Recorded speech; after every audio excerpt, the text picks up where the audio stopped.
Okay, hopefully this is going to work this time. Tip number 4.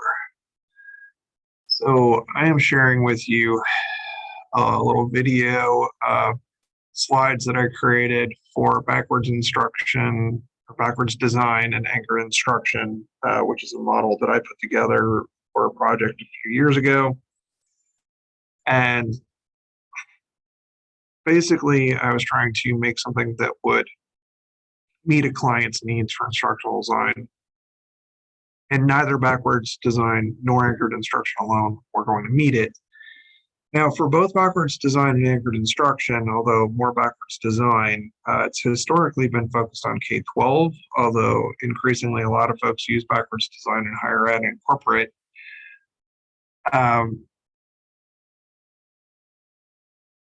Anchored instruction is the one that I knew best for a long time. Came out of work by Bransford, by a whole bunch of other folks, Cunningham, Duffy. Duffy was one of my professors once upon a time. And these were all folks who started working with ideas that came out of Lev Vygotsky's work. He was a Soviet theorist who died in his 30s, back, I think, in the 1930s, actually,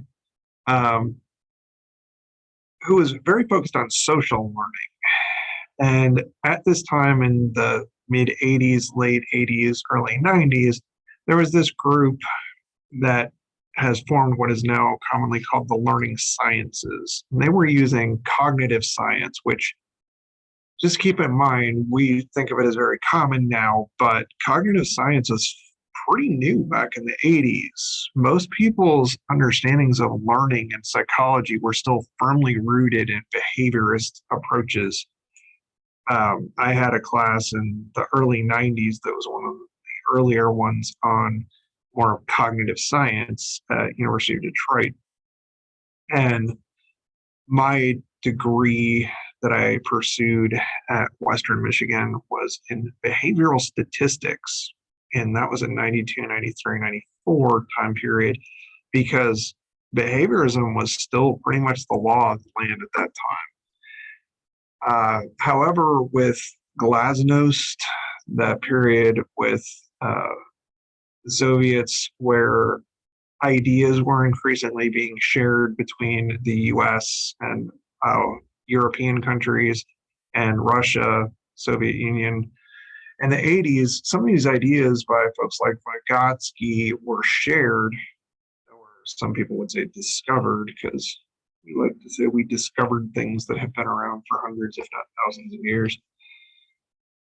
And because a lot of people at that time in the 80s, people were very disappointed with what behaviorism could explain, because it didn't really explain what takes place in the mind.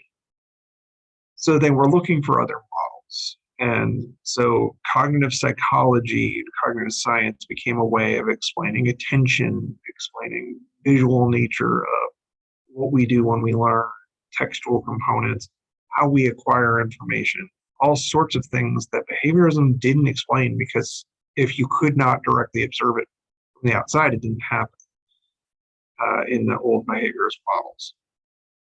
So things like stimulus and response were increasingly explained through things like Sternberg's explanation of cognitive psychology, where you could try to have a model of what takes place in the mind. And a lot of what takes place in the mind is mediated, moderated, or fully housed in our social interactions or the contexts of the world around us. So learning our knowledge of the world is rooted in our social interactions that develop norms. And those contexts, we don't do the same thing in every single context, depending on who we're with or where we're at.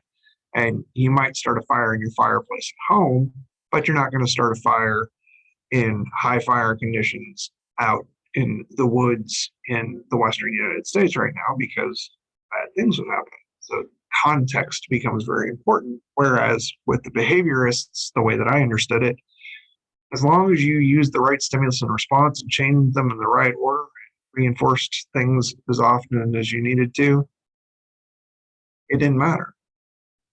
you could get the outcomes that you desired. However, cognitive psychologists and scientists weren't satisfied. And anchored instruction was one of the things that came out of that, rooted in social constructivist approaches, social constructionist approaches, and collaborative and cooperative types of. Now, the backwards design process came around 96, 97, Wiggins and McTighe.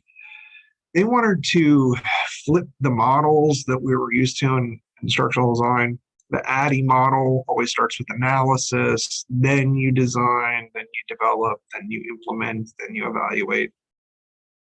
Wiggins and McTighe said, no, we need to start with the end in mind. So we're going to start with what we want the outcomes to be. Then we'll start to figure out the rest of the stuff. But by starting with the end in mind, you could make sure that you had some sort of measurable outcome. And that's part of what they wanted to focus on. And in curriculum with K-12, that was a big deal because too often it was hard to find the ways to measure stuff. But again, historically, in that 1996-97 period, I started teaching in that period as well. In K-12, that was when testing became a huge thing. So Wiggins and McTighe were starting with the outcomes because then it made it easier to show that you were actually achieving the outcomes that tied to standards. And they are very much folks who said we need to have standards. So if you're a standards person, backwards design is probably a good fit.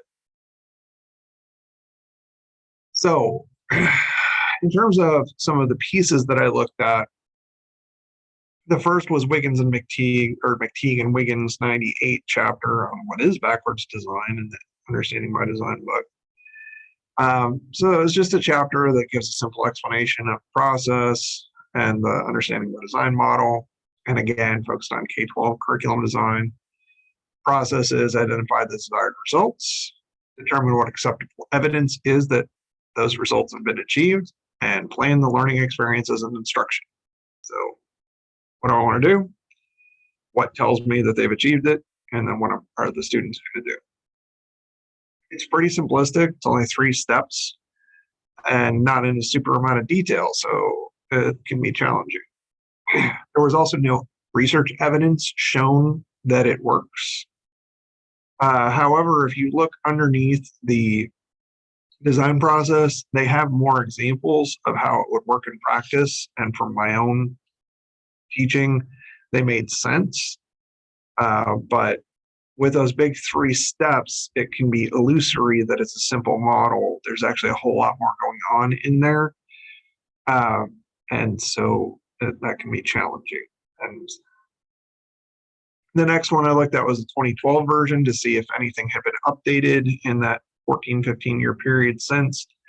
And in this instance, I was a little bit surprised because a lot of it had a question and answer format, because there are a lot of criticisms about using it to teach math, which was a big focus of this, and actually a big focus anchored instruction as well. Part of my project was to support math teachers, which is why I developed the model that I did with these 2 links. Again, focused on K-12 teachers, but a lot of the feedback from the teachers was somewhat negative, that they struggled to use it. They talked about the 6 facets of understanding, which I didn't really know. I think that's part of a math curriculum thing, but apparently people thought they had to address all 6 facets of understanding in their assessments. And they said, nope, that's not true. We just said you needed a couple of them. But that was a lot of it, was them trying to dispel myths or problems with this Understanding by Design framework. And I mean, I've built frameworks myself, and there's always missing pieces. So they were trying to address those. I thought they did a good job of not being super defensive about it.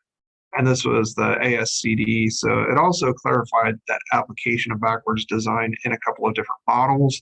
So it was a little bit more specific than the 1998 article, because by then they had some time to do things. Now, backwards design is very broadly adopted. I know a ton of people who use it. They like it because it's super flexible. It just gives you a general approach. And if you don't want to be controlled by a process, this is a pretty good one. Now, anchored instruction. I actually taught at a time back when Laserdiscs still existed, back in the mid-90s.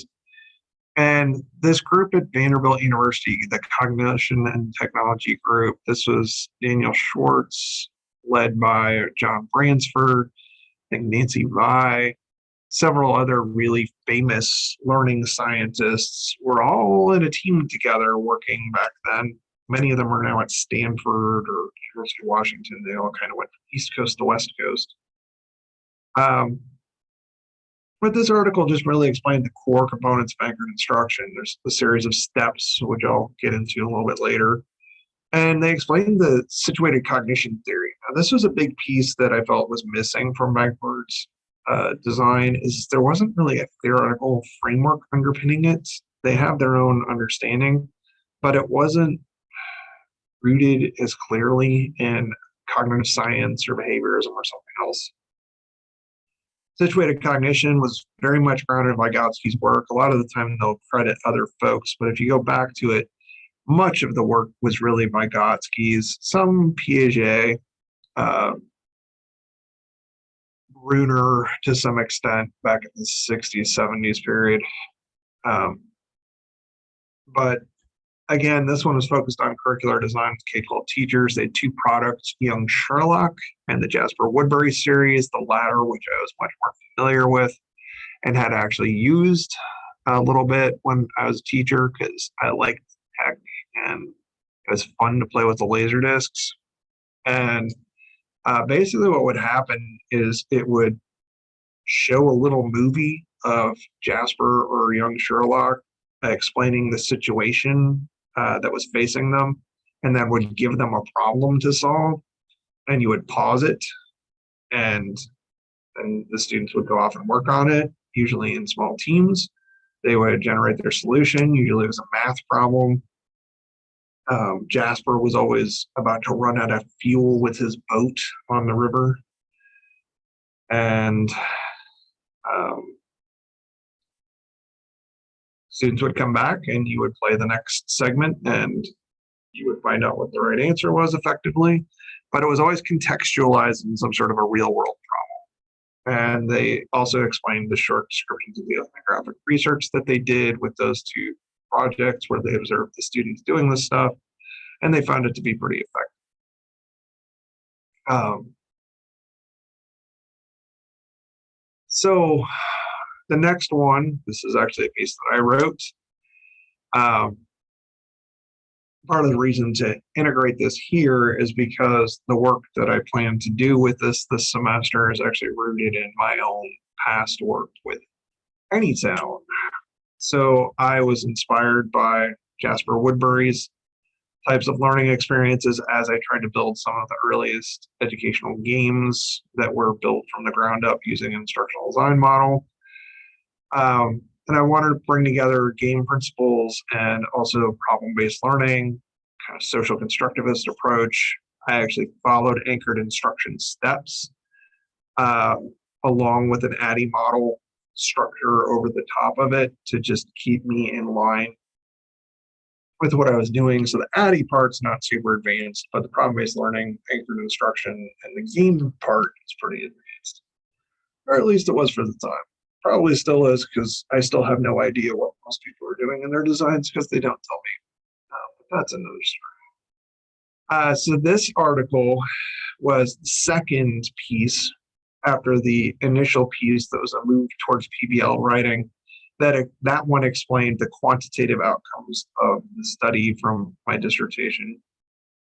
And this one was about the instructional design process, the game structure, how I built the instructional design. And at the time, it was the only thing out there that really did this. And there's not a lot since then, really. most of these designs, if they get reported at all, tend to wind up in book chapters or people's books because we don't have good outlets for reporting instructional design treatments, which is unfortunate. Journal of Applied Instructional Design is one of the few good places to do that, and I am actually about to spit something to them soon. Also noted the general quantitative findings just to contextualize that the design did work, and that anchoring the learning experience in real world practices of pretending to be a reporter and using the tools of a reporter to gather information from people in the space to then write following the Big Six format. The students stayed focused on the work. It improved their writing time on task because it was contextualized in a world that they engaged with in game tasks, but also real world tasks. And so this was a pretty good approach to stuff, and it pretty much informed what I did later as well. I have several other things where I did more unanchored instruction, but that was an important piece. Now, this more recent one is where things have gone, and that's why I cite it. People are saying that they are doing anchored instruction, but they are not describing what they're doing. So this piece by Malik et al. From 2021, they said they taught physics using anchored instruction model to teach vectors. I read through it a couple of times. They never explained what the model was. I have no idea how anything was anchored. They didn't describe their process. They said they used lab activities, but I don't know what they did. They never described what those were. They said they ran hypothesis testing on a same group before and after to see if they learned more. And they said that there was improvement in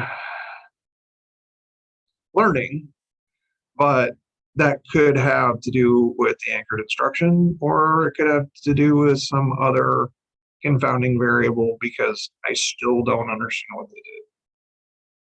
They said they did anchored instruction, but there's no evidence that that actually occurred. So this is kind of representative of the current state of things. People say they do a thing, but they don't actually describe what they did, which is problematic. So again, people continue to use anchored instruction. They also use backwards design. I feel like bridging those two should build a stronger set of instructional designs by focusing on both the outcomes and the processes, whereas each anchored instruction's a little bit more focused on process. Backwards design is way too focused on outcomes. So I feel like building courses using situated learning theory to situate learners could lead to improved student outcomes because students have complex learning needs. And if we create stuff that's overly simplistic and not anchored in context, it's going to be hard to achieve learning. Conceptual model, again, situated learning theory, Levin Wenger are really the big picture folks here. Learning is a social process. Knowledge is always co-constructed, but you always have to have two or more people. You can't co-construct by yourself. Learning is situated in specific contexts, embedded in social and physical environments, so we need to be aware of them and incorporate them into our designs. Knowledge should always be taught in the context or some sort of a appropriate situation that allows people to understand why they're learning what they're learning. Those function as anchors in the mind, and learners should use practitioner tools that are appropriate. Those kids in Anytown, they were actually provided with reporter notebooks to take notes in. They typed the way that a real reporter does. The two people that developed Anytown had both been reporters once upon a time, myself and Richard Stein. So we had real world experience of that we could model and give students a reason to be doing these activities, to learn to write better. And so that helped to get them participating in a discipline's community and culture. They were expected to do the things that a real world do. So we were situating learning in that job of journal. So what we did, or what I did, say we, I don't know why I did this by myself. So the backwards design steps, we start with identify intended standards to be addressed. Sometimes you don't have standards with older folks. There aren't necessarily standards for undergrads or grad students. So you need to develop your learning goals and learning objectives in that instance. And that helps you identify the desired results, specify the degree to which they need to be achieved, and determine what acceptable evidence is that they have been achieved. That's number 2 there in the blue at the top. And then number 3, you plan learning experience and design instruction. Now, that all then links here into the anchored instruction phase 1. So first they complete some modified anchored instruction review activities to try to understand the situation that is going to be appropriate to students. And that gets into phase 1, where number 1 on the second swim lane, define an appropriate learning context and anchoring scenario. So you've got to figure out what's going to work for this particular group. I'm not going to use a journalism example when I'm trying to teach inquiry-based science to biology majors at the undergraduate level. I have to think about what is actually going to be motivating to them and help them understand. So that starts with that context. Then using that context, I want to look at links across curriculum content areas. So is it just biology that matters here? Or maybe there's an environmental science aspect that I also need to teach because of things like biodiversity. Or is there something related to professionalism that folks need to understand related to soft skills about working with the community that could also be taught in the system? So looking across the curriculum to see where linkages exist. Third, identify opportunities for learning transfer. All right, if they learn it in this anchored context, where are other places that I could suggest that they might look that they could use these skills and this knowledge in order to transfer their learning elsewhere so that they can understand that it's not just present in this context, but they can see lots of other opportunities in the real world elsewhere to engage in transfer. Phase 2, anchored instruction phase.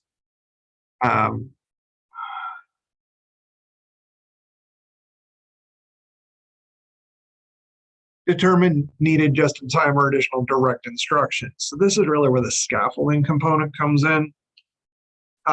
So I like to think ahead. I actually included this in Anytown.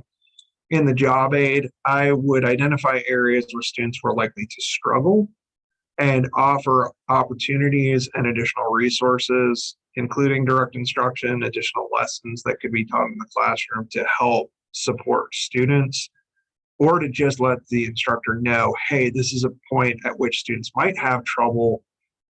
These are some things you can offer that will help them. So this way you're planning, you're thinking ahead so that a teacher's not blindsided in the process and have to do a lot of work on their own. That comes out of an experience with TIGA unit where we had a teacher who was using it and found that our examples in the digital world were way too difficult for the students. So she ended up spending a huge amount of time reteaching it with her own material in the classroom, which confounded our results pretty heavily. But we should have done all that for her. That was on us. And then determine the curricular materials and technologies that are needed. How am I going to present this? Am I going to use a laser disc like Jasper Woodbury? Am I going to have a website? Am I going to present videos? Are we going to do virtual reality? What do I have to have? Are there text materials that students need to have? Do I need to offer them some other resources to make it easier for them to find what they're looking for, because maybe they're at a lower level, they're third graders, they're not 22-year-olds. What are the appropriate materials that are needed here? What technologies are they going to be prepared to use? And then in this instance, with the anchored instruction, there's also a narrative component. So context usually means having some sort of a story. Why am I doing what I'm doing? What is the situation, the scenario that I am encountering? Two trains leave two different cities. One is traveling 100 miles an hour, the other is traveling 150 miles an hour. That kind of thing is a very simple story scenario for math. With Jasper Woodbury, he was traveling to different locations to deliver things. So he had to figure out how much fuel he needed, how far away the different fuel stops were, how much money it was going to cost to do these things. So that was Jasper's story. In Anytown, the students were the stars of their own story. They were each the protagonist, and they were exploring, but there were lots of other characters in there that they interacted with. So we had to define that scenario to make it appropriate to what they were doing. And then in anchored phase 3, we need to make sure the complexity of the problem was appropriate. We had an issue with some of the stuff that we built in several projects that I've been on, where we should have checked it with the teachers first. We should have checked it with the college level instructors first, because they tend to know whether something is at too high a level or too much complexity, where it's going to be too hard to figure out, too frustrating, level of challenge is too high. And so many of you may have played games where it was just too hard and you gave up. Well, same thing can happen with anchored instructions. So you need to make sure that it is at the right level for them. That usually means working very closely with the subject matter expert to make sure that they think that it's right. And if it's not, they can help you work through it to make sure that it is at the right level for the audience. Step 8, embed needed data information in the anchoring story, along with some extraneous data, because you want to mirror the real world. So the data that students need in anchored instruction should be present somewhere in the story. They shouldn't have to go off onto the open internet to go discover information about global warming data.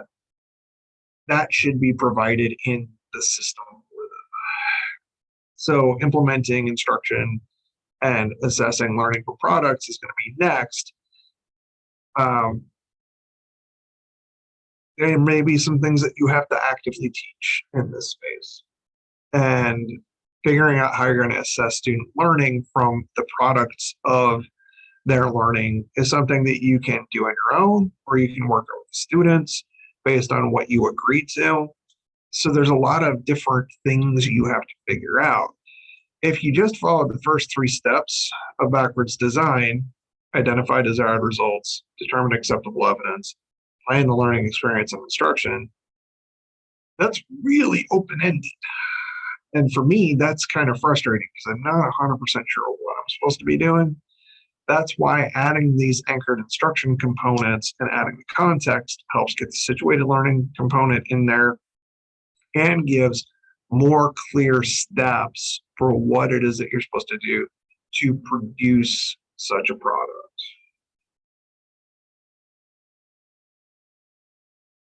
So I mentioned pre-design tasks. You're going to start out by defining the topic. What's your general teaching topic? Could just be teaching game programming. Identify what standards are. There may be one or more. Who knows? What are your goals for the instruction? What kind of game programming are you going to do? Are you going to teach other subjects at the same time? Or is it just game programming? If the standards that you're looking at aren't really specific enough for you, you can always fix them. You can revise them to meet your needs. Just because somebody else wrote standards doesn't mean they're perfect. You can fix things. And then conduct your needs analysis to learner audience. You got to make sure that it fits. You may want to teach something because it's exciting to you, but it may not work for your first graders. It may not work for your 9th graders. It might not work for your 45-year-olds. You've got to do strong needs analysis at this point to make sure that it tasks. These are all pre-designed tasks before you get started. And then if you're working with other content area teachers, so if I'm going to build a course for our department, for example, that's about instructional design, it's probably a good idea for me to touch on what others are teaching in their courses so that if there's something they're missing, I can incorporate it in what I'm doing. And if there's something that is super redundant across 3 or 4 classes, I don't want to be reteaching the same thing that everybody else is teaching. We want to cover standards. We want to make sure that we have coverage, but we don't want everything to be super redundant. And again, those backwards design basics, identify those intended results by the end of the period, which they'll be able to do, determine the acceptable evidence, what evidence is going to be gathered, not just what is acceptable evidence, but what can you gather? Because there's stuff you might want to do, but you can't. There may also be multiple forms of evidence that are going to be acceptable. It doesn't just have to be one thing. And then step 3, plan the activities. So before we build our anchor, what does the learner need to know to be successful? What direct instruction are you going to have to provide to make sure that they're ready to do stuff? Are there specific programming skills, for example, that students need to learn to solve a problem? Are there research skills that they need before they start working in groups? Is there testable information that they need to have that is baseline before they proceed on to other stuff?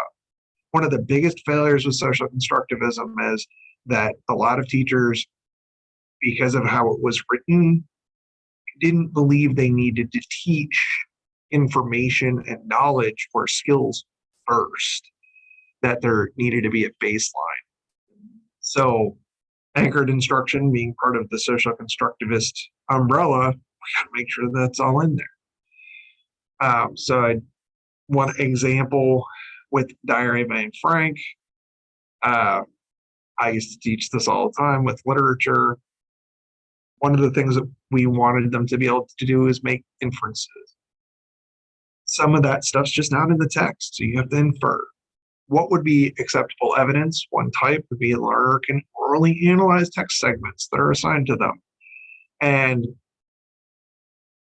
they have to be able to defend their inferences with text and outside sources. Maybe somebody else wrote a piece explaining these things related to the inference. They could use that as evidence. Or based on, she said this here, she said this over here, she said this over here. Those 3 pieces of text tell me that this is probably what she's thinking. So it's a valid inference. Second acceptable evidence, learners could write an analysis of certain text segments as homework. Teacher reviews it to see if they logically make sense. Another thing that you might include be like a mini lesson. How to read and critique literature using Anne Frank to model the processes and outcomes. That way they can practice giving their ideas and get oral feedback from the teacher, so you don't necessarily have to do all full grading, but they're getting enough feedback that they can improve. And another thing you might also want to include is defining rules for discussing sensitive topics. I cannot tell you the number of times that I had 8th graders say really hurtful things that really bothered other students or bothered me in the class. I worked at one time in a neighborhood that had a significant Jewish population. I myself being of that ethnicity, some kids said some pretty awful stuff, and everybody got quite upset with them. And if we had just set some rules up ahead of time to let them know, hey, this is okay, this is off limits, might have been better. So the normative component is super important. How we talk about things normatively, what are the unwritten rules that we need to understand going in, as well as the written rules, the ways that are appropriate to engage in discourse around critique. All that stuff should happen ahead of time, and everybody should have practice with it. So again, the modified and anchored design, define the learning context or scenario, determine links across curriculum and content areas, identify opportunities for learning transfer, determine needed just-in-time or additional direct instruction, determine needed curricular materials, technologies, develop the narrative to define story or scenario, ensure problem complexity is appropriate to the audience. Then we're going to embed needed data and information in the anchoring story. We also need some extraneous data. That stuff that might throw them off, could be distracting. They need to choose the right thing based on the evidence that they have. And then create an implementation plan and timeline for delivering this, because we don't have all year, we might have a month, we might have a week to figure out what our timeline is going to be. So, example, step one, defining that appropriate learning context. You might just start by brainstorming fictional or similar real-world scenario to anchor learning, but we need to define a problem. We need to do some research and provide detail about the context. And it's always a good idea, even just for yourself, to write short justification about why it's appropriate. You may look at it and go, that's cool. But then if you share your justification for somebody else, they might be like, that doesn't really make sense. But once you're good with it, then you write a super clear, descriptive problem scenario that students can see the connections to the real world. We got the Adventures of Jasper Woodbury overview here, but I'll click on that because I don't have to.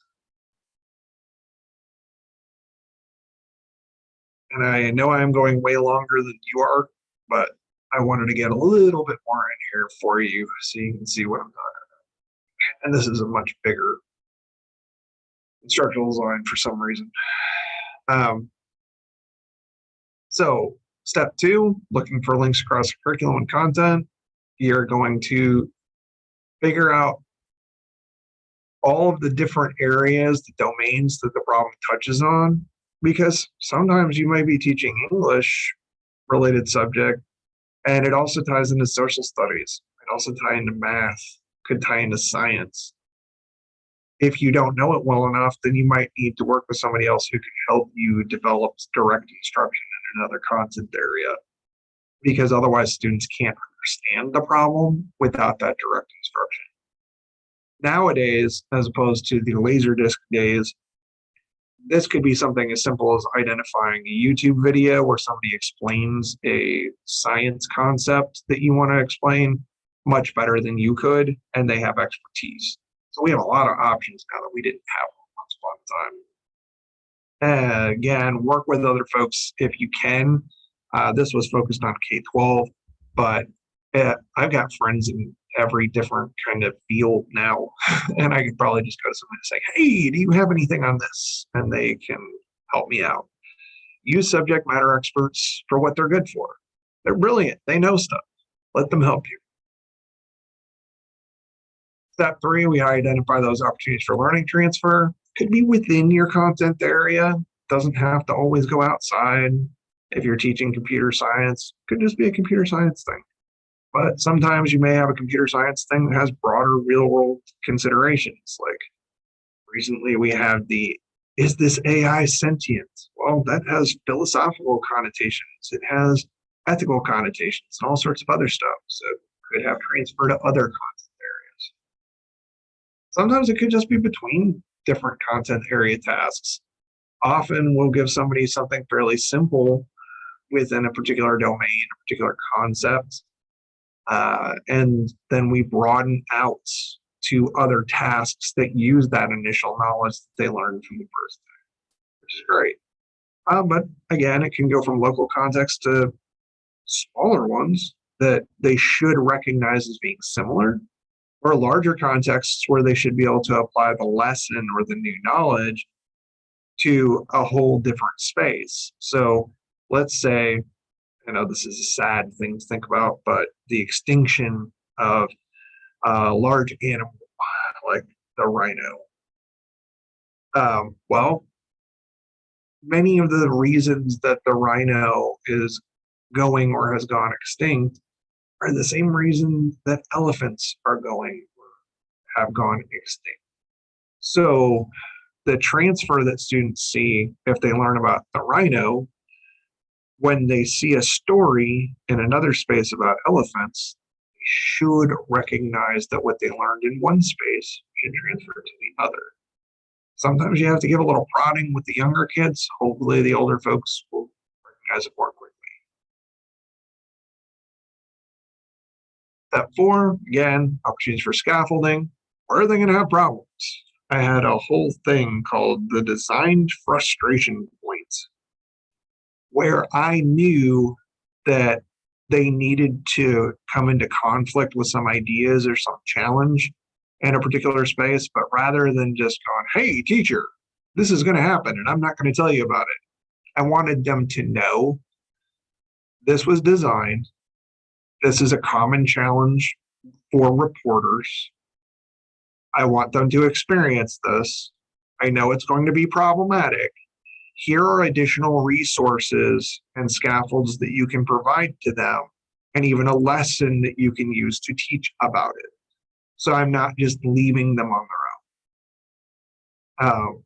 Sometimes you'll get to a point where they need just direct instruction. Might be videos, could be podcasts, could be a mini lesson that's provided where you're actually producing that whole lesson and providing it to you. But this is all stuff you want to work out ahead of time. You don't want to discover this as things are falling apart during your lessons.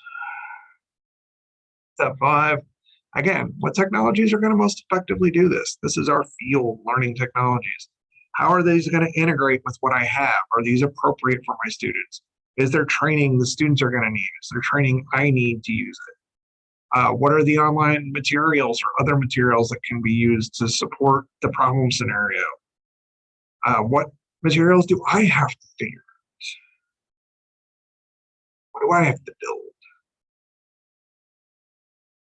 And then develop the narrative, writing your basic story. That initial story should just be simple. What's the plot? Who are the people that are engaged? What's the setting? What are stories that are going to be of interest to students? We're older. The stories that interest us don't necessarily interest an 11-year-old or a 26-year-old or 35-year-old. So you want to think about it, think about how your content and the topic organically come together. And note here, computer science problems often come into issues of security or problems of communication, underlying engineering problems. So you could have something of interest there that emerges organically. But again, keep that complexity appropriate to your audience. And then ensure your problem complexity is something that your department is going to feel like is right. And the only way you're going to know that is if you ask. One problem we had with the reading level with Tyga is I looked at it. I had been an English teacher very recently at that time. And I was thinking, this looks like it was written by a graduate student. No fourth grader is going to understand anything in this. So I took it to this old website called ilovejackdaniels.com. And that site is by a British scholar, and it would do readability analysis using formal Flesch, Kincaid, and other readability statistics. It turned out that it was written anywhere between 22nd grade level, 32nd grade level, for all of the dialogue text in that world. So I spent the next 2 weeks rewriting all of it down to 4th and 5th grade level. The complexity of the concepts was also too high. Teaching 4th graders about turbidity is difficult because most adults don't know what it means. But there's a lot of stuff you have to look at with problem complexity and the materials complexity at this stage, and we do not do enough. Step 8, embed that data. Jasper Woodbury was just great about it. He'd be like, hey, I need to get this much gas. How much is that going to cost? That's real world. I have to figure that out all the time if I have cash. So should emerge naturally out of the narrative. The problems should emerge naturally out of the narrative. Then you've got to put up your implementation plan. This is no different than building a 16-week course for higher ed or a 6-week set of lessons for K-12. I suggest writing up a short bulleted plan of activities tied to the anchored instructions so you can think everything through. Define the student responsibilities and how you're going to communicate them. What are you each going to do? What is the instructor going to do? I usually build a job aid in that instance. That tells the instructor what they're going to do at any given time, gives them a calendar, gives them all the resources, links, everything that they're going to need. It's kind of that back end. We used to call it in game design a Bible or a codex. Then you're going to create that short timeline for when each component is going to be completed with different types of work, so that they know what's happening. So you need to know across the course what's going to happen, what the instructor is going to be doing, and what the students are going to be doing, and have that time.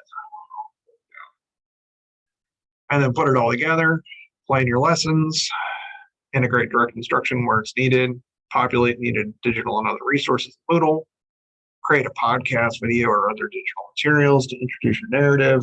That's what I did with the door. That's another one we'll talk about in coming weeks. Decide on assessment methods that align to the instructional components.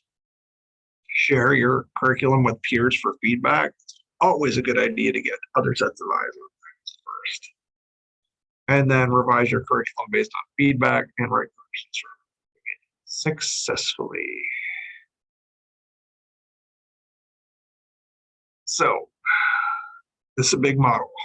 Some of the negative things. It's far more complex than backwards design alone. Linking backwards design and anchored instruction makes it a long process to design instruction. Backwards design, overly focused designers on learning outcomes rather than processes, which can be problematic. And it requires a lot of creative and human resources to build all of this stuff. If you're building a video game, if you're building a simulation, if you're building a complex curriculum, you gotta have the will to build this stuff, and it usually helps to have multiple people and maybe even other resources.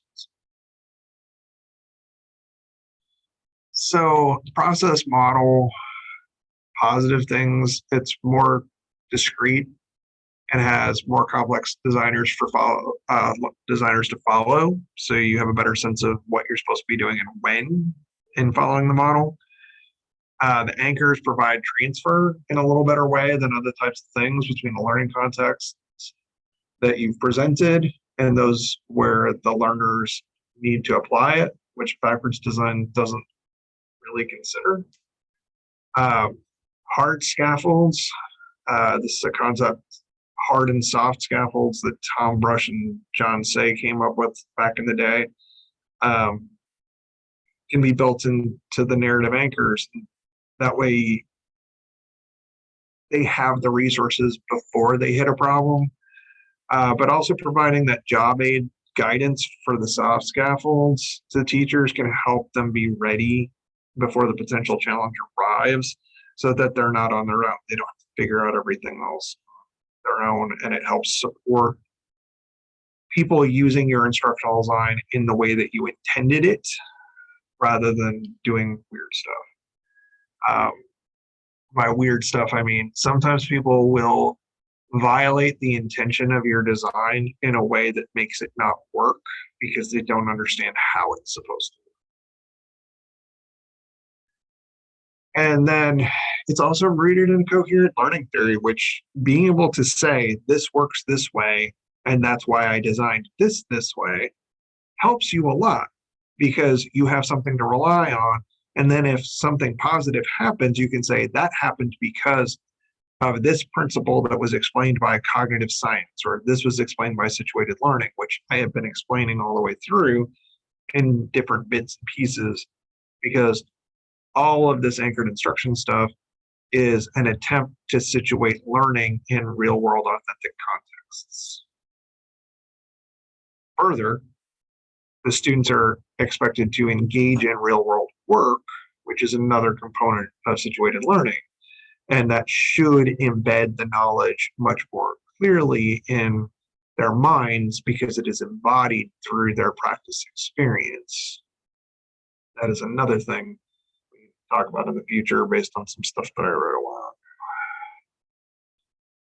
So what I'm going to be doing over the course of the next 8 weeks or so is I'm going to use the backwards design and anchor of instruction model to work on this project, which is the technology, ethics, and environment course development.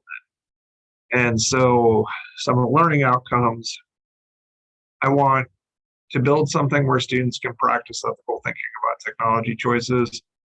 I want them to know how to engage in research practice about environmental impacts of technology, raw materials, processing of those materials, and manufacturing, transportation, and disposal when it comes to tech, so that they can engage in more ethical thinking about the consequences of tech on the environment.